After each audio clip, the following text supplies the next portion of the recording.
আফ্রিকার দিগন্তজোড়া ধূসর প্রান্তর চিরে এক মহিমান্বিত আগ্নেয়গিরি হঠাৎ করেই আকাশপানে সগর্বে মাথা তুলে দাঁড়িয়েছে।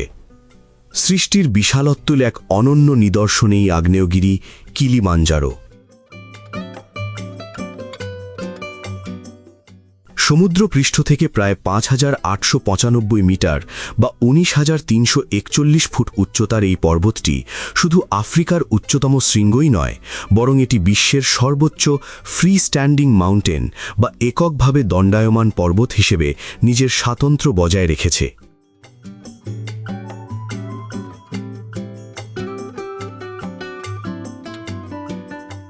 দূর দিগন্তের শাশ্বত তুষারাবৃত চূড়া দেখে সমতল থেকে কল্পনাও করা কঠিন যে অদম্য অভিযাত্রীদের জন্য সামনে কতটা বন্ধুর ও রোমাঞ্চকর এক দীর্ঘ পথ অপেক্ষা করছে।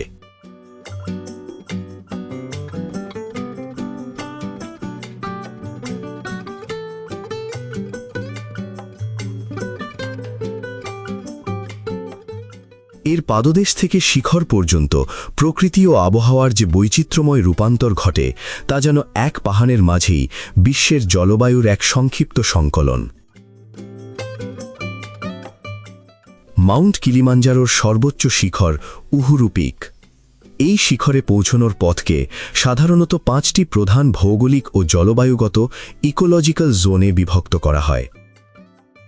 চাষবাস ও বসতি অঞ্চল বা কাল্টিভেশন জোন।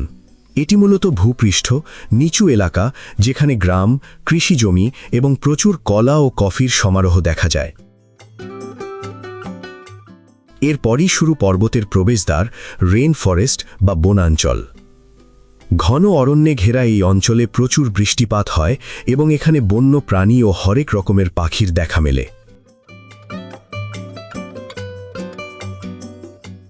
রেইন ফরেস্ট পেরিয়ে কিছুটা উচ্চতায় আপনি পাবেন হিধার ও মুরল্যান্ড অঞ্চল। ঝোপঝাড় ও খোলা তৃণভূমির এই অঞ্চলে আবহাওয়া ক্রমান্বয়ে শুষ্ক ও শীতল হতে শুরু করে। আপনি দেখবেন ৪,০০০ মিটার উচ্চতায় আলপাইন মরুভূমি অঞ্চল, যা ৫,০০০ মিটার উচ্চতা পর্যন্ত বিস্তৃত। এটি একটি শুষ্ক ও পাথুরে এলাকা যেখানে দিনের বেলায় তীব্র গরম এবং রাতে প্রচণ্ড শীত অনুভূত হয়, যা এক ইন্টারেস্টিং ইকোসিস্টেম।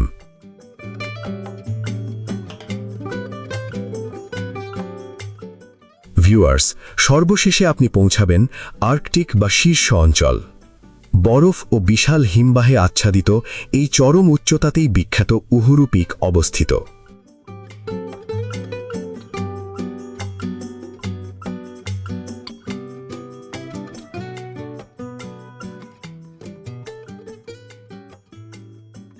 মোশি শহরটি কিলিমাঞ্জারোর প্রধান প্রবেশদ্বার, যেখান থেকে আকাশের নীলিমায় সাদা বরফে ঢাকা চূড়াটি সগর্বে দৃশ্যমান থাকে। শহরের প্রতিটি কোণ থেকেই এই পর্বতটি তাদের নজরে আসছিল, যা অভিযাত্রীদের মনে এক শিহরণ জাগানিয়া রোমাঞ্চ সৃষ্টি করে।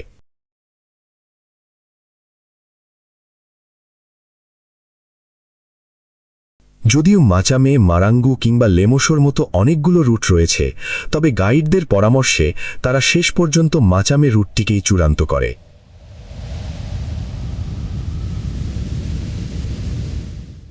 দীর্ঘ ও দুর্গম চড়াই উতরাইয়ের জন্য পরিচিত এই পথটি আরোহীদের শারীরিক ও মানসিক দৃঢ়তার এক চরম পরীক্ষা নেয়।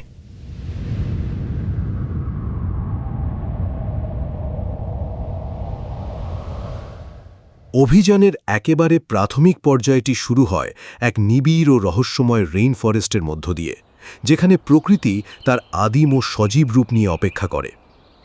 এই বনাঞ্চলটি মাউন্ট কিলিমাঞ্জারোর দ্বিতীয় প্রধান জলবায়ুগত ইকোলজিক্যাল জোন, যা প্রায় ২,৬০০ মিটার উচ্চতা পর্যন্ত বিস্তৃত এবং বৈচিত্র্যময় বন্য প্রাণী ও অসংখ্য পাখির কলকাকলিতে মুখরিত থাকে।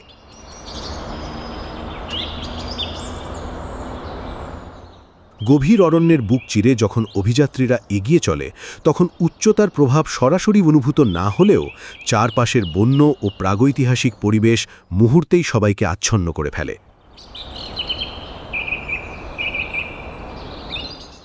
চারিদিকে প্রাচীন ও বিশালাকায় গাছপালা যেন আকাশকে স্পর্শ করতে চায়, যাদের শ্যাওলা ঘেরা ডালপালা থেকে ঝুলে থাকা লতাগুল্ম পাহাড়ি বাতাসে মৃদু ছন্দে দুলতে থাকে। বনের গভীরে মাঝে মাঝে রাজকীয় ভঙ্গিতে বসে থাকা দুর্লভ সাদা কালো কলবাস বানর কিংবা কৌতূহলী শিম্পাঞ্জির দল চোখে পড়ে, যারা জঙ্গলের আড়ালে লুকোচুরি খেলে।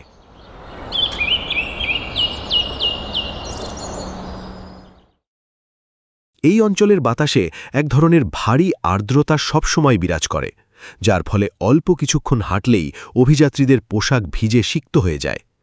পায়ের নিচের কর্দমাক্ত পিচ্ছিল পথ এবং মাটির নিচের গাছের শেকড় আর পচা পাতার স্তূপ চড়াই উতরাই পাড়ি দেওয়াকে বেশ চ্যালেঞ্জিং ও ঝুঁকিপূর্ণ করে তোলে।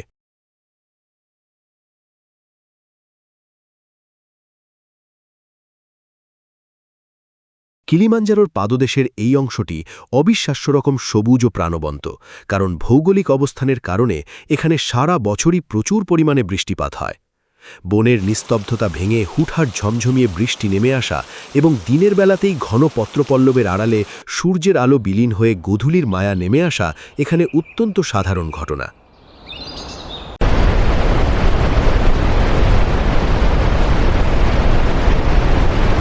কোনো পূর্ব সতর্কবার্তা ছাড়াই যখন মেঘেরা পাহাড়ের ঢাল বেয়ে নিচে নেমে আসে, তখন পুরো বনভূমি এক মায়াবী কুয়াশার চাদরে ঢাকা পড়ে যায়, যা কেবল ধৈর্যশীল অভিযাত্রীদের কাছেই তার গোপন রহস্য প্রকাশ করে।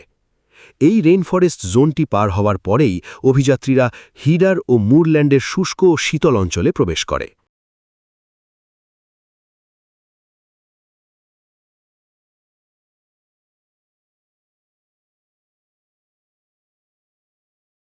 অভিযানের প্রথম রাতের যাত্রাবিরতি সাধারণত ৩,০০০ মিটার উচ্চতার মাচামে ক্যাম্পে হয়ে থাকে, যেখানে রাত্রিকালীন বিশ্রামের উদ্দেশ্যে বিভিন্ন দেশের আরও কয়েকটি অভিযাত্রী দল এসে জড়ো হয়েছে। সন্ধ্যা নামার সাথে সাথেই সেখানে হাড় কাঁপানো শীত চেকে বসে। হাড় হিম করা সেই পরিবেশে ওল্ড বয়েজের সদস্যরা যখন দুটি তাঁবুতে ভাগ হয়ে গরম চায়ে চুমুক দিচ্ছিল, তখন তাদের অভিজ্ঞ গাইড সতর্কবার্তা দিয়ে বললেন, এই পথে তাড়াহুড়ো করে হাঁটা মানে নিজেকে বড় বিপদে ঠেলে দেওয়া।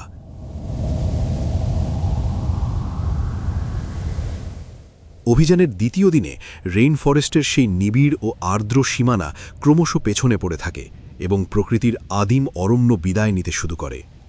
এই পর্যায়ে অভিযাত্রীরা প্রবেশ করে এক নতুন ভৌগোলিক ধাপ বা দ্বিতীয় প্রধান জলবায়ুগত জোন, হিডার ও মুরল্যান্ড অঞ্চল। এই অঞ্চলের ভূপ্রকৃতি এবং জলবায়ু পূর্ববর্তী রেইনফরেস্ট থেকে সম্পূর্ণ ভিন্ন ও রুক্ষ। এখানে উচ্চতা বাড়ার সাথে সাথে বিশালাকায় গাছপালার সংখ্যা নাটকীয়ভাবে কমে আসে। অভিযানের পরবর্তী গুরুত্বপূর্ণ এবং সম্ভবত সবচেয়ে স্নায়ুচাপ সৃষ্টিকারী পর্যায় হল ব্যারাঙ্কো ওয়াল প্রত্যক্ষ করা। দূর থেকে এই বিশালাকার ও খাড়া প্রাচীরটি প্রায় ৯০ ডিগ্রি লম্বালম্বী দেওয়ালের মতো একটি চাক্ষুষ বিভ্রাণ তৈরি করে, যা প্রথমবারের দেখায় যে কোনো আরোহীর মনে এটি অজেয় বা দুর্গম হওয়ার শঙ্কা জাগিয়ে তুলতে পারে। এটি মূলত কিলিমাঞ্জারোর আগ্নেয় ইতিহাসের এক অনন্য নিদর্শন, যা সমতল থেকে প্রায় ২৫৭ মিটার উচ্চতা পর্যন্ত বিস্তৃত। বাস্তবে এটি যতটা না সরাসরি পাহাড়ে চড়া বা ক্লাইম্বিং, তার চেয়ে বেশি হল অত্যন্ত সতর্কতার সাথে করা স্ক্র্যাম্বলিং। আরোহীদের অত্যন্ত সরু, বন্ধুর ও আঁকাবাঁকা পথ ধরে প্রতিটি পদক্ষেপ মেপে মেপে অগ্রসর হতে হয়। এই দেওয়ালের একটি বিশেষ অংশ কিসিং রক নামে পরিচিত, যেখানে পথটি এতটাই সংকীর্ণ যে পাহাড়ের পাথরকে আক্ষরিক অর্থেই জাপটে ধরে বা চুমু খেয়ে দেওয়াল ঘেঁষে পার হতে হয়। শারীরিক সক্ষমতার চেয়েও এখানে মানসিক স্থিরতা এবং ভারসাম্যের প্রয়োজনীয়তা অনেক বেশি।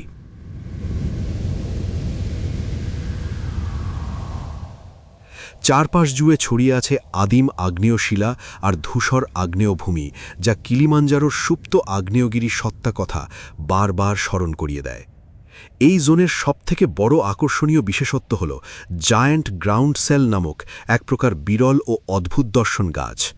প্রাগৈতিহাসিক গড়নের এই গাছগুলো এই উচ্চতার চরম ও প্রতিকূল আবহাওয়ায় টিকে থাকার জন্য বিশেষভাবে বিবর্তিত।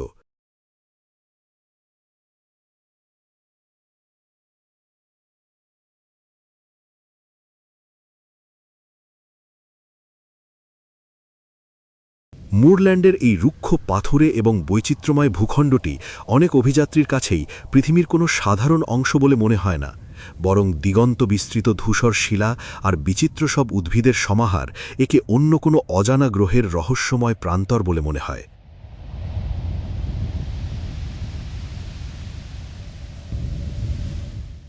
মেঘের সীমানা পেরিয়ে এই অঞ্চলে পৌঁছনোর পর আকাশ অনেক বেশি স্বচ্ছ হয়ে যায়, যার ফলে দূরের তুষারাবৃত চূড়াটি আরও স্পষ্টভাবে দৃশ্যমান হতে থাকে, যা অভিযাত্রীদের মনে রোমাঞ্চের পাশাপাশি এক নীরব ও শিহরণ জাগানি আতঙ্ক সৃষ্টি করে।